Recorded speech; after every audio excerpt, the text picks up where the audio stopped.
സുഹൃത്തുക്കളെ നമസ്കാരം. ഏതായാലും നല്ല സന്തോഷമുണ്ട് കേട്ടോ. നമ്മളൊക്കെ പാടെ തുടങ്ങി വെച്ച സമരം ഇന്ന് വിജയത്തിലേക്ക് വന്നേക്കണതാ. എന്തേലും ആ ഷാപ്പൊക്കെയുള്ള വഴി കണ്ടില്ല. അപ്പോൾ ഷാപ്പിൻ്റെ സ്ഥലത്തിൻ്റെ ഓണർമാർ വന്നുകൊണ്ട് അവർ എഗ്രിമെൻറ്റ് ഒഴിവായിട്ടുണ്ട്. അപ്പോൾ കാര്യങ്ങളായി. അതോടുകൂടി ഷാപ്പ് നിർത്തി വച്ചിട്ടുണ്ട്.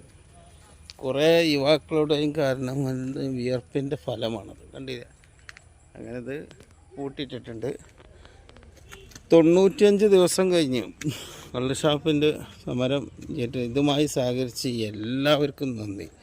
അതേപോലെ ചാനലുകൾ, പത്രങ്ങൾ, ഇവർക്കെല്ലാവർക്കും ഒരുപാട് നന്ദി പറയുന്നുണ്ട്. ഓക്കെ, അപ്പോൾ സമരം വിജയിച്ചു. ഇവിടെ വച്ചതിൻ്റെ ബോർഡുകൾ ഇതൊക്കെ നമ്മൾ വഴിയുണ്ട്. ഈ വഴി പുതുവഴിയാണ്. ഇതൊരു വീട്ടിലേക്കുള്ള വഴിയാണ്. അവർക്ക് സൗകര്യപ്പെടുത്തി കൊടുത്തു. ഷെഡ് ഇതപ്പോൾ പൊളിക്കും. ഓക്കെ.